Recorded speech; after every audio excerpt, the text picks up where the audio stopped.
The world is changing fast, and so are the local real estate markets. Don't worry, though. We've got you covered. Welcome to the Real Estate Revolution. This is the Real Estate Revolution podcast. I'm Kip Miller, your host. We have been broadcasting our podcast from the Central Oregon Builders Association's Home and Garden Show at the Deschutes County Fairgrounds. And as you're going to notice today, Ryan is on hiatus. He is on a trip in his secret part of the world for the next several weeks. So we're going to be missing out on his market reports for the next 3 weeks, but don't worry, he'll be back with the numbers. And when he does, I'm sure we're going to see some shifts in what's been going on.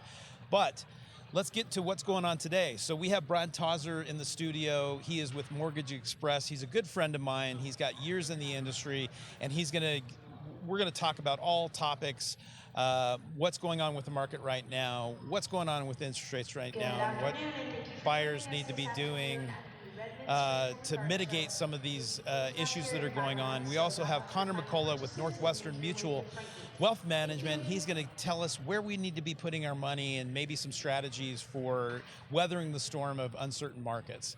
So with no further ado, let's get to the guys. Welcome back to the Real Estate Revolution podcast. I am Kip Lohr, your host with Lohr Real Estate, and we are live from the Central Oregon Association of Builders Home and Garden Show. I've been saying this all day, and I don't know why I got a little bit of a blip there, but we are broadcasting live. It is wonderful to be here after a hiatus of 2 years. I have Brad Tawzer in the hizzy with Mortgage Express. He's a good friend of mine and actually a lender that I use personally and send most of my clients, well, a lot of my clients too. Welcome, Brad. Nice to be here. It's good to see you sitting in the You chair. too. Yeah, You too. yeah. So before we start talking like nitty gritty, boring real estate-y stuff, let's talk about you. Tell us a little bit about you. How long you been in the biz? I know you relocate. I mean, I know your life story, so I could probably just tell people about you. But let people know who you are and how long you've been in the area and kind of.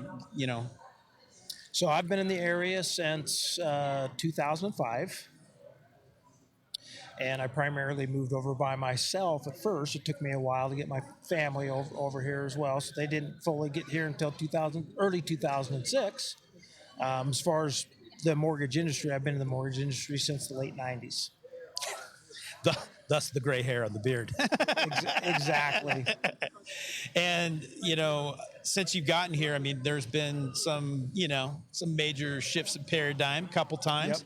Yep. Obviously, the first one would actually, you came here. When in the 90s did you come? So Central Oregon in 2005. In 2005. Okay, yeah. So really you got here just before the stink turn. Yes, sir. Yeah, and you obviously survived that, the Great Recession. It was an interesting time. It was an interesting time, yeah. And so we're kind of rolling into another one of those interesting times. Would you agree? Unfortunately, it's kind of looking that way. Yeah. But it's different. Yeah, it's different. But there's definitely some similarities. Yeah. It's not, panic time or anything like that. No, I agree with that. But there's some signs that, you need to be conscious of what you're doing. Yeah, for sure. And we've been just here. So we've got an office in Eugene and an office in Bend. And, up until about a month and a half ago, both markets were kind of running parallel. I mean, obviously the median home price was not the same, but they were hot markets, low inventory, fierce competition, basically on the same track as far as percentage year over year of growth in prices. And we saw the brakes hit hard here just in the last month. And obviously interest rates here in Bend, want to make that clear. Obviously we're at the home show in Redmond. So, but we haven't seen the same thing in Eugene. And when I say we've seen a hitting of the brakes, we've seen the buyer activity in Bend, in Central Oregon, go down. We've seen the days on the market go up, which none of this translates to, prices going down because we still have really low inventory. But we did our market report today, and we're up a half a month almost in as far as like inventory, which is still stupid low inventory, but all of these trend lines that's pretty normal for this time of the year, end of first quarter stuff. Yeah. Right? So, but especially on the listing side, what we're seeing is like sellers can't write a blank check or expect a buyer to write a blank check, right? Correct. They're not going to get any price that they want for the place. And so I think one of the correlations obviously is interest rates have gone up, and I've been a little bit surprised to see Bend kind of be the canary in the mine on that rather than Eugene, because Eugene still has had a decent amount of first-time buyer activity, right? And our Bend market in particular, that kind of went away last year just because of prices. And then you get the interest rates that go up. You would expect, well, maybe some second home buyers are reconsidering whether or not they want to have an additional $700 a month mortgage if they're not going to be living in the thing full time. Right.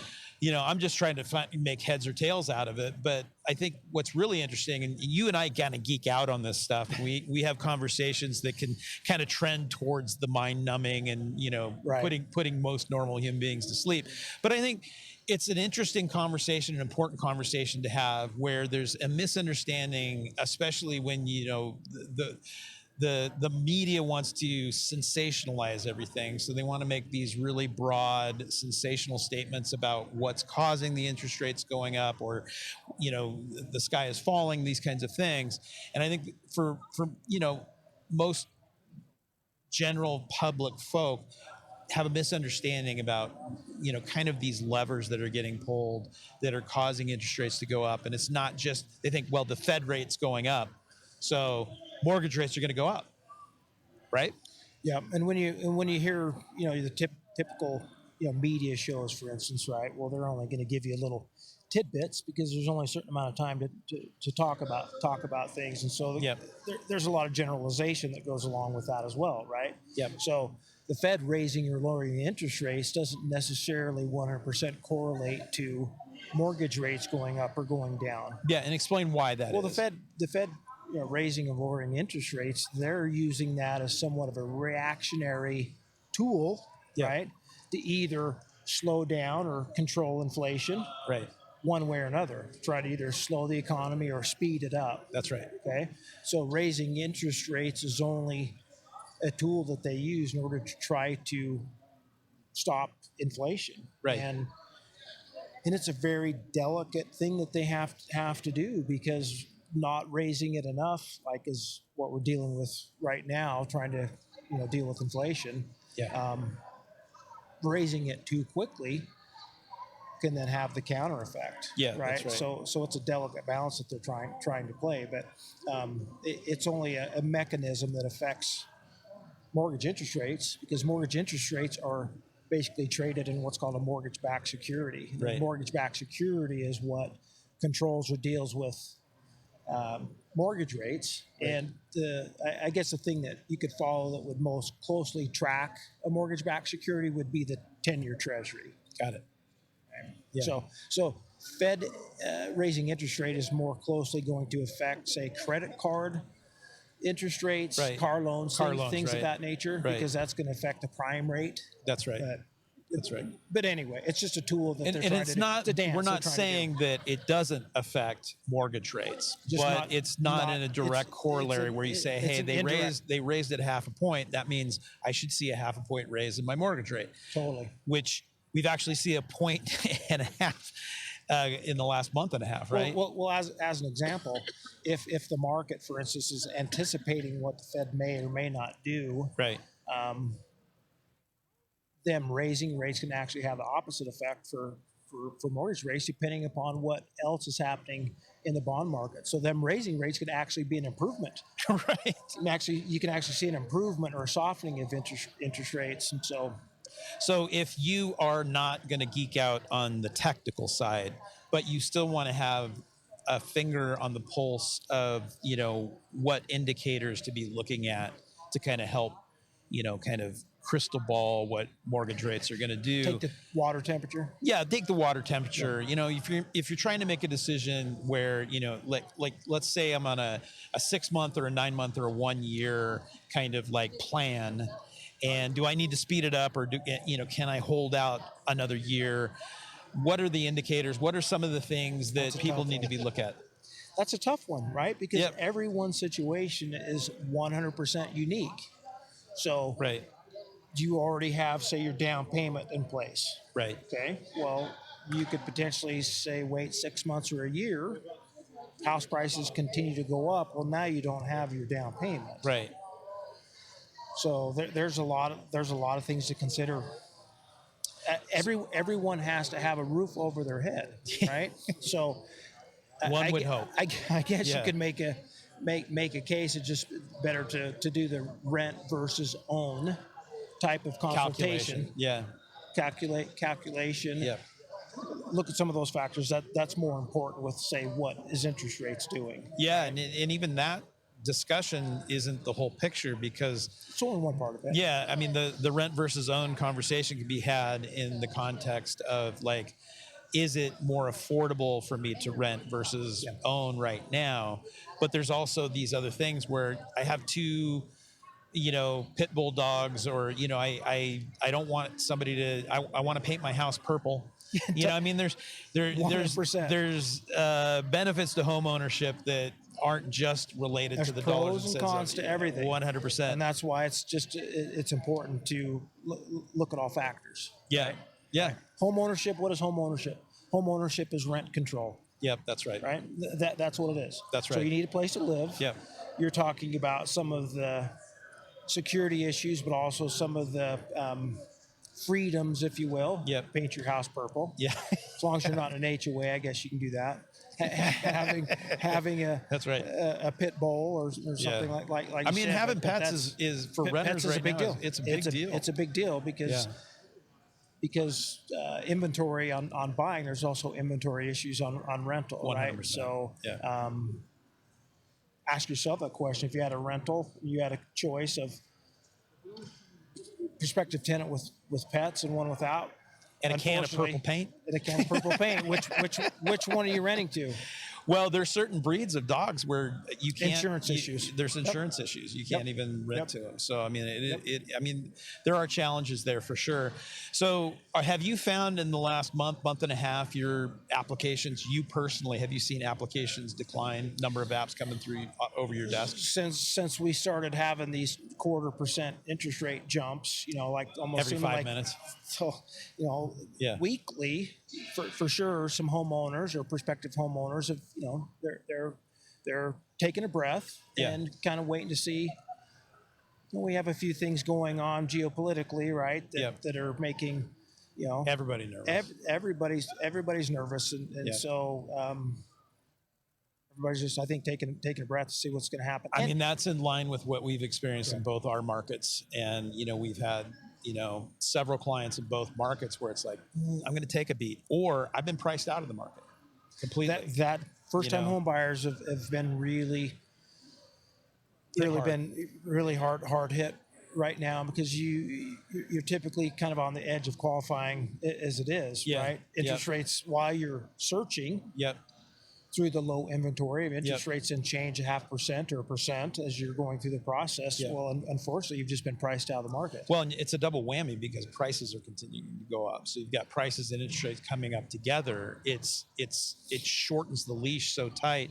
I've got a client right now where, they were barely qualifiable as it was, and we ran. I've been hearing that a lot. We ran into an unexpected. We got into contract, right? But we ran into an unexpected problem, which extended out past the expiration of our contract. And this is right when the interest rates started going up. So we got them into contract. We got them locked into a loan at the interest rate that worked for them. And locks are for a specific amount of time. I know. And even buying an extension to the lock, they're getting more and more expensive because you can only go for so long. And you can only go for so long. That's right. And you get to a point where you can't buy down to the rate you used to have. And so it's tough. It's really tough. Yeah, I'm talking to a lot of colleagues, and everyone has the same story as far as the example that you just gave. Yeah. And if you start looking at a house that interest rates are at 3.5 and they're now at 5.5, You're done. it makes a big difference. Yeah. Now, in the overall picture, the overall scheme of things, we're at about 2008ish, 2009 interest rates. Yeah, I mean, right? they're not high rates. So they're not high rates. Yeah. We just get accustomed to Well, a non-typical situation where rates were unheard of low. Well, it's just gone long enough that's become the new norm, right? Like you have to be in the industry and been in it long enough to be able to remember rates that were higher, and in my case, a lot higher, right? So when you're talking 5-6% rates, that's kind of normal. I mean, that's actually still a pretty. It's still a fantastic interest rate because you're talking about below the rate of inflation, right? That's right. So that's right. As far as that goes, it's still really, really good. It's just that. Yeah, we've gotten used to where it's been the last couple of years. Yeah, and it's not just the first-time home buyers that I'm seeing are having, trouble with this. Have some sticker shock for sure. Yeah, you get some people that can afford it, but it's like, dude, this is going to cost me another $1,000 a month, this interest rate bump, and I can afford it, but I don't, it's painful. Like, it's a shock to the system. It is. So I feel like, do you have, like, in your guts, do you feel how the rest of the summer going to pan out? I mean, obviously we can't talk about what the rates are going to do, but you think folks are going to kind of like, they're going to take a beat, but they're still going to be like, look, I'm on the train. Like I sold my house in Albuquerque and to retire in Bend, and I'm taking a beat, but I got to get to Bend. Well, you've been around long enough now, right? You've been in the industry, 30 plus years? 30 plus years, yeah. And we've been through this before. Yep. Right? Yep. So life goes on, we have to adjust. We will adjust. And the reason why is because we don't have a choice. Yep. So what are you going to do? Yep. You have to have a place to live. That's right. Well, some of the things change. Yes. Yep. Don't go out to dinner as much. Or you may not buy that second home or buy another investment property or whatever the case may be. That's right.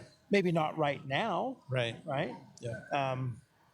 We'll get used to it. Yep. The new norm, if you will, or we'll reach an equilibrium and move on.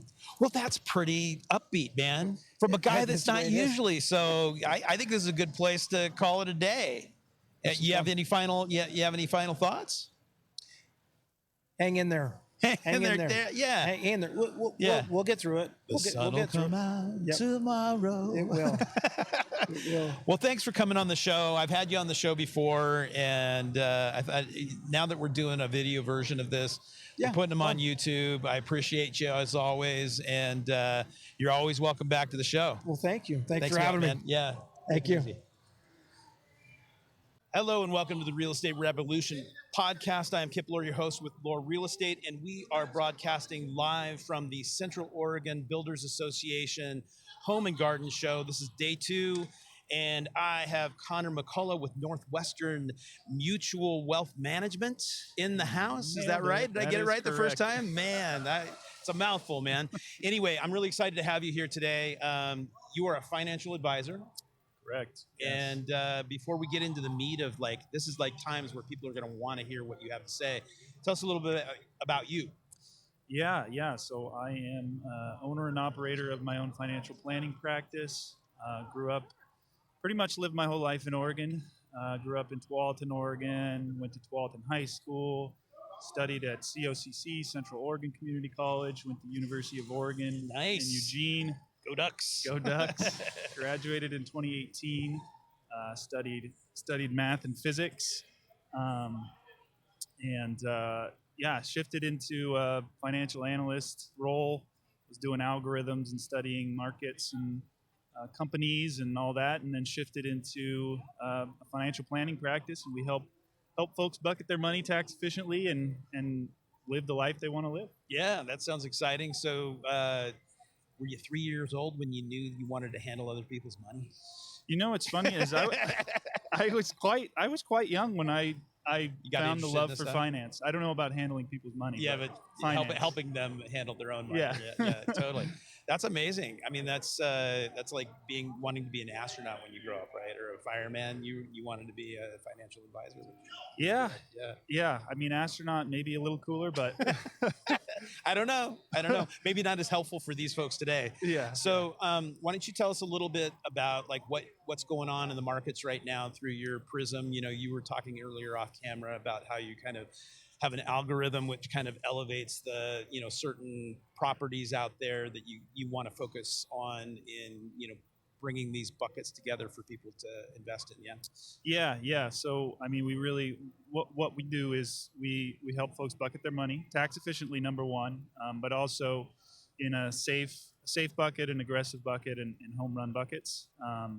And kind of when people ask me about the market, my true answer really is, if you have a financial plan and it's a good financial plan, you don't really need to worry about what's going on in the market, because your plan is in place and we've coded for all that. Totally makes sense. But there's somebody who has had a plan for the last 10 or 15 years, right? And then there's people who are like starting a plan. Correct.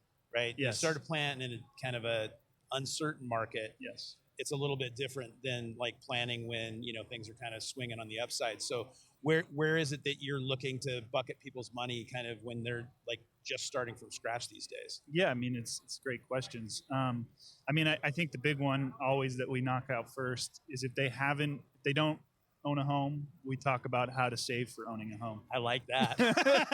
You hear that, everybody? You should be homeowners out there, and we can help you. Yeah, I mean, it's simple. When people don't own a home, they want to know how to own a home. Yeah, and we solve that problem a lot. That's great. Especially with young professionals, young couples. Yeah. That's a huge thing that we first solve. Step. Yeah. There's kind of first steps on the offensive side that you do, and first steps on the defense. Okay, so let's hear some other options. So what? Yeah. So is buying a home on the offensive side or the defensive side? I would say real estate and home ownership have they're very unique. I would say it's more offensive for sure. Okay. But you can kind of touch on that too. I think it's just you have to own a home. Everyone wants to own a home. You don't have to, but everyone you got to have a roof to. over your head. Yeah. Over your head, and you should probably own it. And there's a lot of reasons for that, but yes. It sounds like there are long-term financial planning reasons to have that. 100%. Yeah. I mean, we sometimes when we reach folks in their later age and they failed to plan for retirement, we can access the resources they have within their home, the equity they have, and totally, and save their assets. Get their plan back on track. Correct. Yeah. So what are some defensive buckets that you guys? Yeah. Well, so defensive wise, there's risk mitigation solutions. So there's things like disability insurance that is a no-brainer for kids to get in place.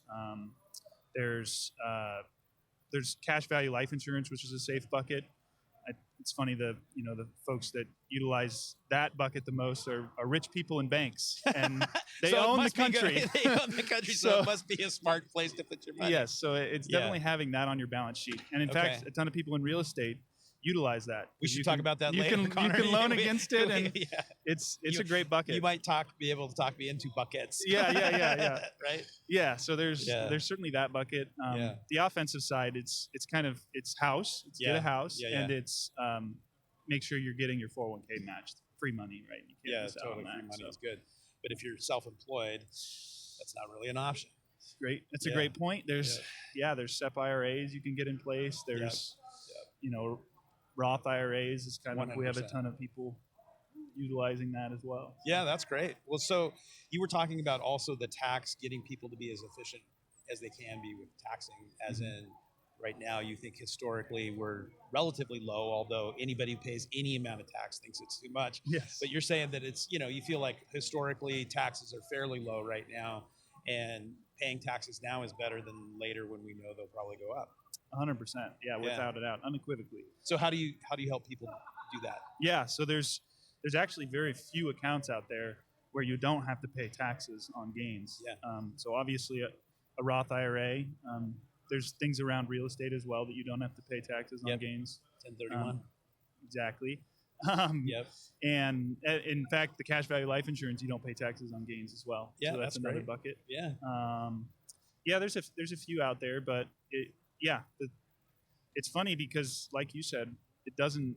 When you're paying taxes, it doesn't feel like you're not paying a lot. Yeah, exactly. It's quite painful. Paying any taxes feels like you're paying a lot of Yeah, taxes. Which, yeah. I think that's been a psychology that we should start altering a little bit, because I think when you think about these different ways, like most people don't understand, like with inflation right now, their cash, like everybody said, hey, you gotta save, you gotta save, you gotta save.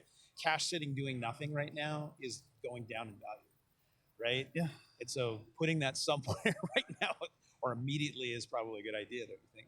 100%, yeah. Over the long term, and even the short term at this point, you are guaranteed to lose money on cash. Right. It's just a fact. Yeah.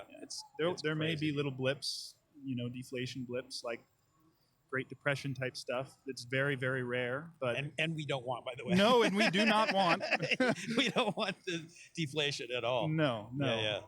But yeah, no, you're 100% right. You're not locking in safety. You're locking in a loss. Yeah, sure. Totally. Yep. And then we were also talking about off camera, what are people looking at when they get to retirement age and they want to start peeling off some of those investments?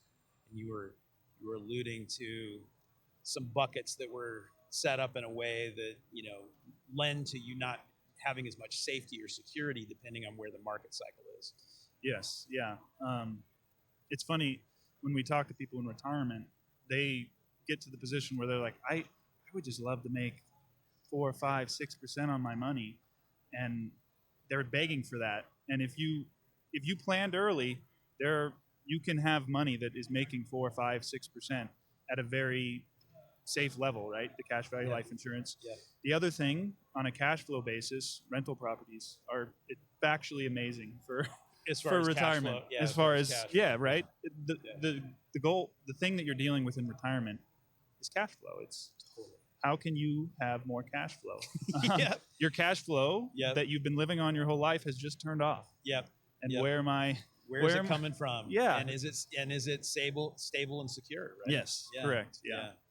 A lot of the times what we'll do is, clients will come to us and say, we want 10, 20,000 a month in retirement, and we'll figure out how to create that base, that floor. How can we get them to that floor? And then anything above that is just gravy. Fun. Yeah, it's great. Exactly. Yeah, that's great. I'm going to use that. Use gravy. It's not patented. Okay. You are more than welcome to use it any day of the week. Nice. Yeah, totally.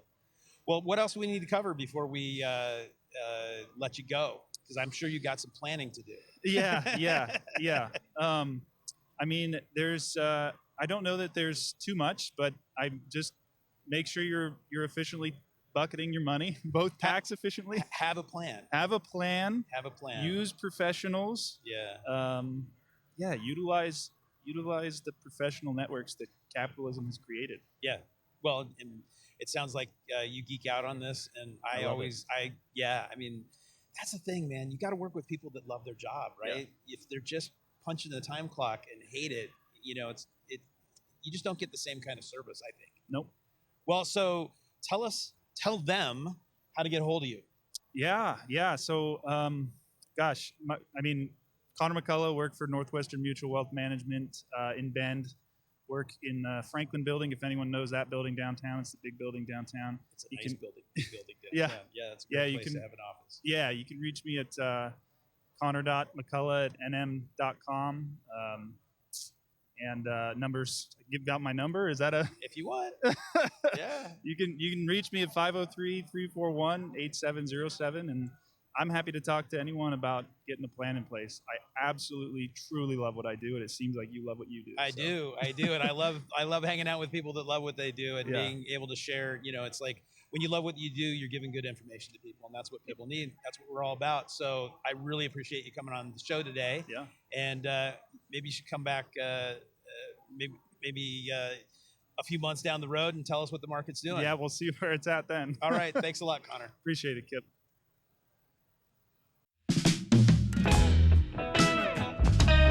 Thank you for joining The Revolution. We are over and out until next week, when we'll continue to fill you in on all that matters most in our local Bend and Eugene real estate scenes. See you next time on The Real Estate Revolution.